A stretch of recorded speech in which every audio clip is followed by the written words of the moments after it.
हमें लगता हुई थी पहले साथ ये हुई थी। चलिए ठीक है, ऐसे कैसा लग रहा है? ये बात है चलो। हाँ जी, तो हम बात करते हैं बेस थ्योरम की।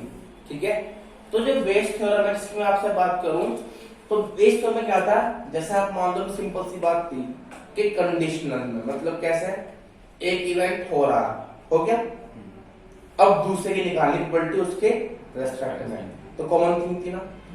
तो अगर हम आपसे उल्टा पूछेंगे तो मतलब जो पहले हुआ है ना इवेंट, उसकी प्रोबेबिलिटी पूछ रहे हो तो उसके रेस्पेक्ट में जब हो रहा है, हो सकता है ना पॉसिबल।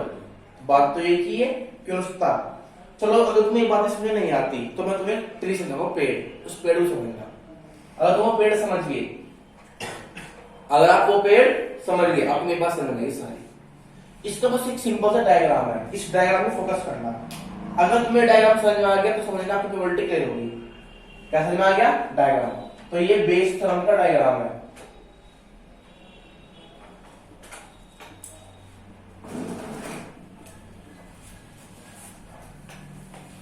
ठीक है,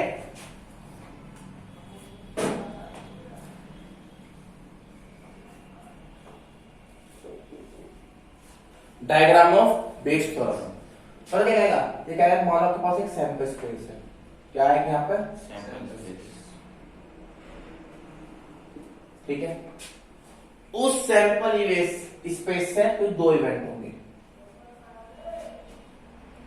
कोई दो इवेंट, तीन सकते हैं, मैं बस आपको पहले मिनिमम बता रहा हूं। कोई दो इवेंट होंगे, इवेंट E1 और कोई इवेंट E2। ये बात समझ में आई? ये उस सैंपल स्पेस में से कॉमन घटना की बात करेगा, किसी एक कॉमन घटना की। एक घटना होगी, एक कोई पॉइंट होगा, घटना तो सैंपल स्पेस से, और वो घटना E1 से भी होगी। तो सीधी सी बात है, जब वो E1 में से A हो रही है तो कंडीशनल होगी। तो आप क्या लिखोगे, जब उस A की बात करूं निकालने की, होगी तो E1 के रेस्पेक्ट में भी हो। तो यहां probability of A with respect to E1, सुनो ध्यान से। और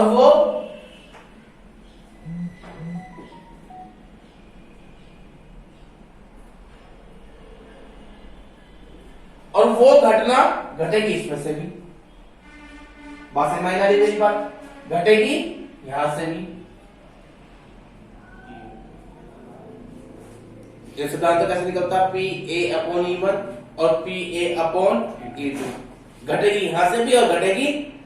अब ये आपसे पूछता है कि जो घटना घट रही है A हो गया, ये घटना घटी है वो E1 से हो रही है या फिर E2 से। यानी कि अब देखो ये जरूरी ना, जो घटना घटी, मैं कह रहा हूं घटना घटी, उसमें E1 की क्या प्रोबेबिलिटी है या E2 इवेंट की क्या प्रोबेबिलिटी है। बात ये हुई कि वो E1 में से घटी, तो E1 की प्रोबेबिलिटी पूछ रहा है इस A के रेस्पेक्ट में कि इसके सेलेक्ट करने की कंडीशन होगी E1 या E2 की। तो यहां पूछता उल्टा है।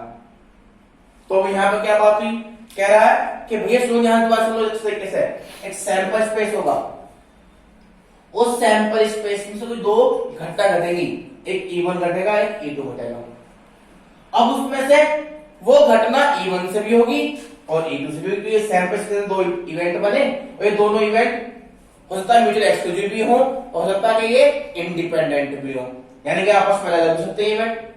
ये इंडिपेंडेंट वाले में, बट मोस्टली म्यूचुअली एक्सक्लूसिव होते हैं। और जो घटना है वो ऐसे, वो इसके लिए भी है और इसमें से भी है।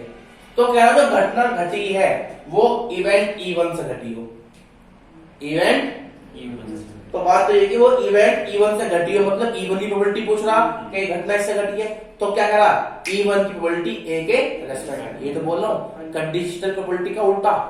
तो आपसे क्या पूछता है कि वो घटना घटी होगी, E1 से घटी हो और A के रेस्पेक्ट में घटी हो। E2 पूछता है सर, तो आप क्या बताओगे? ठीक है भैया, हमने मान ली E1 के, तो पहले E1 के चांस को लिखो, क्या है इसकी होने की प्रोबेबिलिटी। तो पहले लिखोगा प्रोबेबिलिटी ऑफ E1 इनटू उसमें तो एक्सीडेंट होने की प्रोबेबिलिटी लिखो। पी ए अपॉन, चाहे तो लिखना पड़ेगा, upon total outcome. Total possibility क्या है वो देखो, P E1 P A upon E1 plus P E2 का चांस कितना होगा, पी E2 इनटू उस एक्सीडेंट की होने की प्रोबेबिलिटी किस रेस्पेक्ट में, ये तो था टोटल आउटकम। टोटल पॉसिबिलिटी तो ये है, फेवरेबल ये है कि E1 की क्या प्रोबेबिलिटी होगी और उस एक्सीडेंट की प्रोबेबिलिटी क्या उस इवेंट में होने की। और तुम्हें लगा भैया हमें तो अपनी समझ में नहीं आई, वो बता रहा हूं। पहला क्वेश्चन पे समझो क्या कहा गया है। मैंने कहा सैंपल स्पेस है, ठीक है, उस सैंपल पे दो इवेंट बनेंगे और दोनों इवेंट में से 100 के 100% म्यूचुअली एक्सक्लूसिव होंगे। इसका इससे कोई लेना देना नहीं है, इसका इससे कोई लेना देना नहीं है। ये बात बुक में नहीं लिखी हुई है, तो आप लिटिल बिट कंफ्यूजन हो तो सच फायदा नहीं, मैं आपको लिख देता हूं। ये अपना आप में एक इवेंट है, ये अपना आप में एक इवेंट है, पर दोनों ये कहां से एक्सक्लूडेड है, तो जो भी घटना होगी तो सैंपल से भी होगी।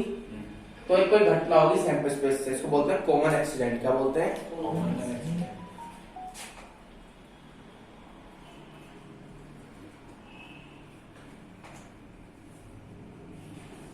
वो कॉमन एक्सीडेंट जो होगा वो इससे होगा, सैंपल स्पेस से। अब कह रहा है चलो ये हो गया, तो कह रहा है कि इस एक्सीडेंट की होने की प्रोबेबिलिटी इससे हो, E1 से हो, या E1 की क्या प्रोबेबिलिटी होगी कि ये इसमें से होगा, बातें क्यों पढ़ते हैं का, या ये कॉम्बिनेशन E2 में से हुआ हो, इसकी प्रोबेबिलिटी क्या होगी, या ये बोल दो कि E2 की प्रोबेबिलिटी क्या है इस कॉम्बिनेशन होने की अपने आप में से। तो सीधी बात ये लिखोगे, क्या तो E1 अपॉन ए पूछोगे या E2 अपॉन ए पूछोगे। तो अब याद देखो ना यहाँ पे, जैसे मान लो फॉर एग्जांपल ने पूछा E1 की प्रोबेबिलिटी क्या है इस एक्सीडेंट की कराने की, तो कॉमन सेंस क्या कहता है कि E1 की पूछ रहा है ए के रेस्पेक्ट में, तो पहला पॉसिबिलिटी तो E1 की लिखोगे कि पहले E1 इवेंट है क्या, E1 इवेंट की प्रोबेबिलिटी, उसमें से कॉमन एक्सीडेंट की होने की प्रोबेबिलिटी फेवरेबल तो यही होगा हिसाब अपॉन टोटल का सब। बात तो ये रहती है हमेशा।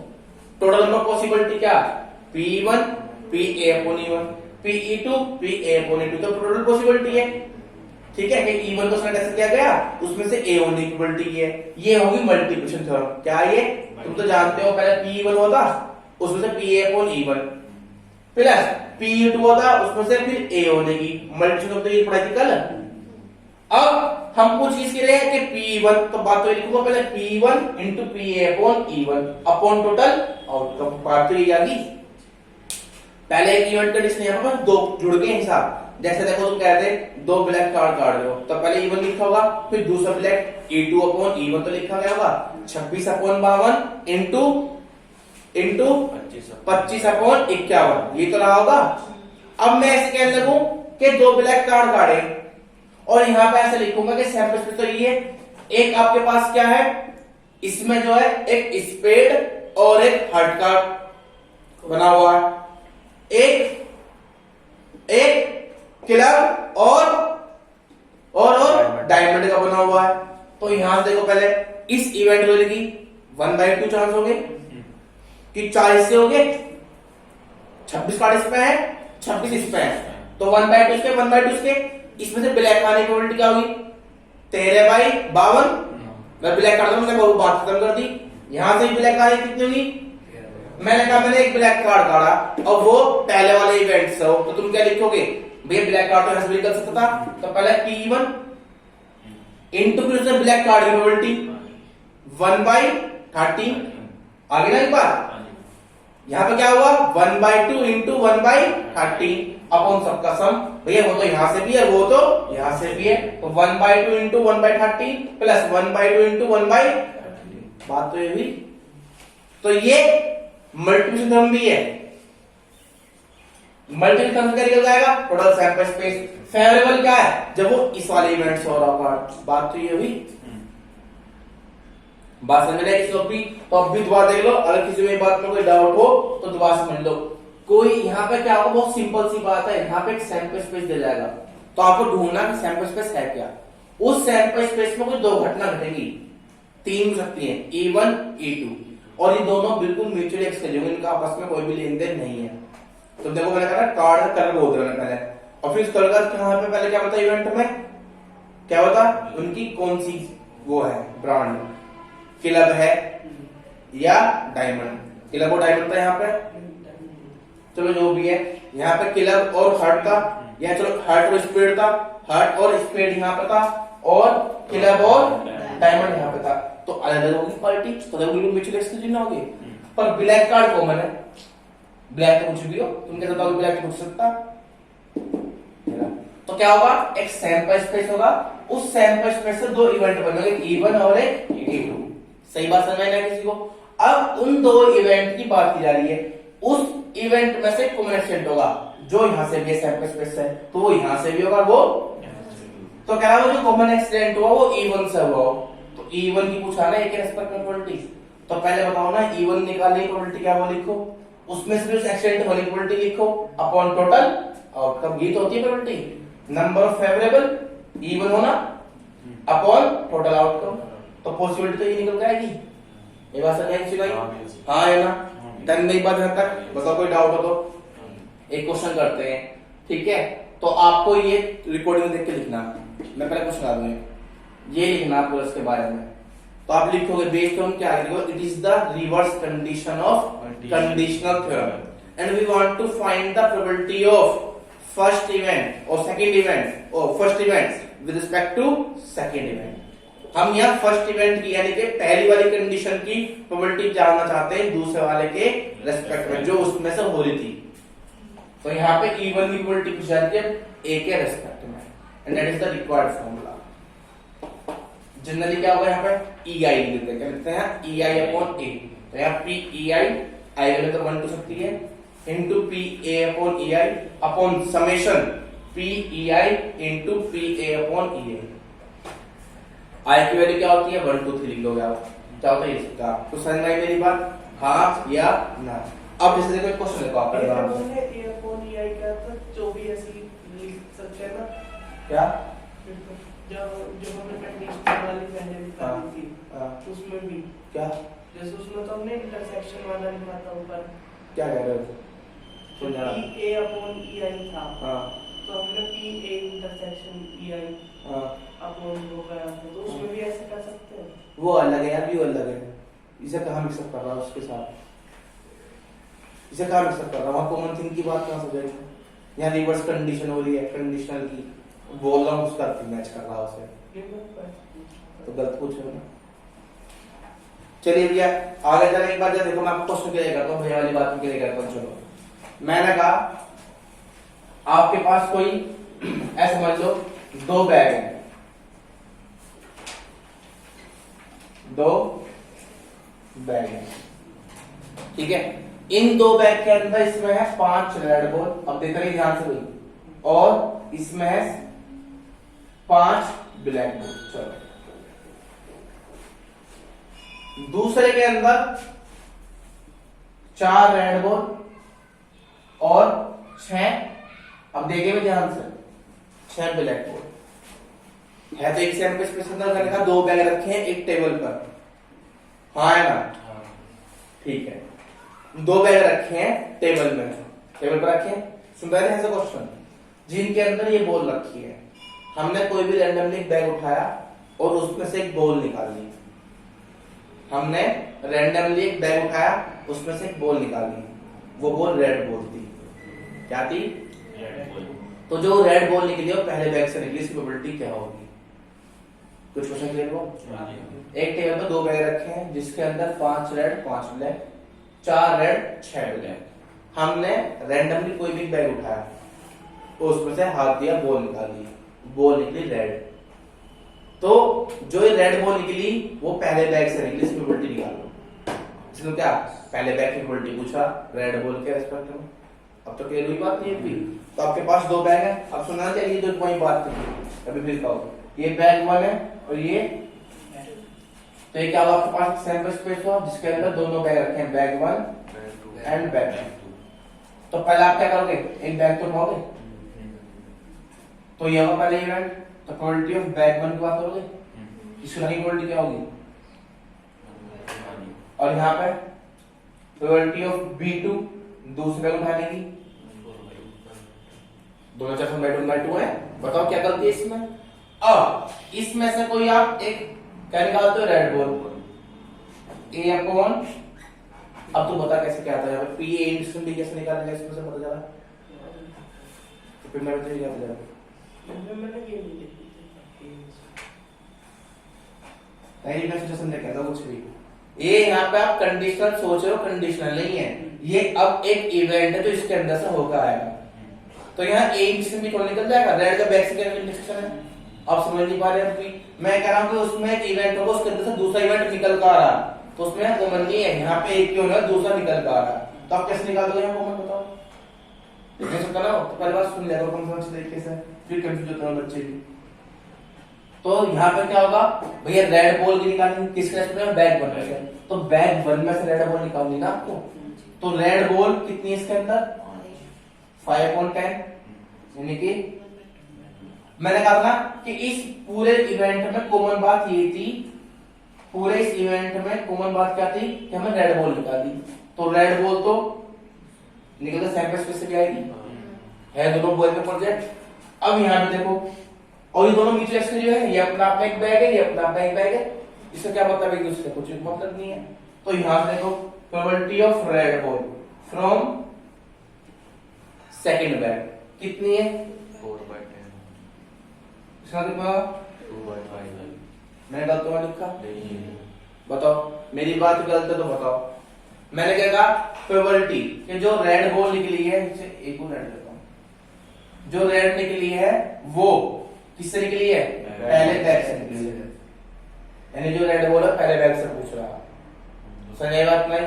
तो इसका मतलब क्या हुआ कि पहले बैग की प्रोबेबिलिटी पूछ रहा किसके रेस्पेक्ट में, रेड बॉल के रेस्पेक्ट में। तो कॉमन थिंग की बात पहले क्या हुई कि हम बताओ पहले भाई हमने b1 सेलेक्ट किया हुआ, तो चांस तो 1/2 है, तो प्रोबेबिलिटी ऑफ b1, तो चांस होता है बैक का, तो तुमने बैक हो रहा है 1/2 इनटू इसमें से probability of red ball b with respect to back 1। अब दोनों का थोड़ा सा सही होगा, और इसके पास आपके पास और इवेंट है, तो pb1 pr upon b1 plus जब दूसरा बैग लिया गया होगा और उसमें से रेड बॉल,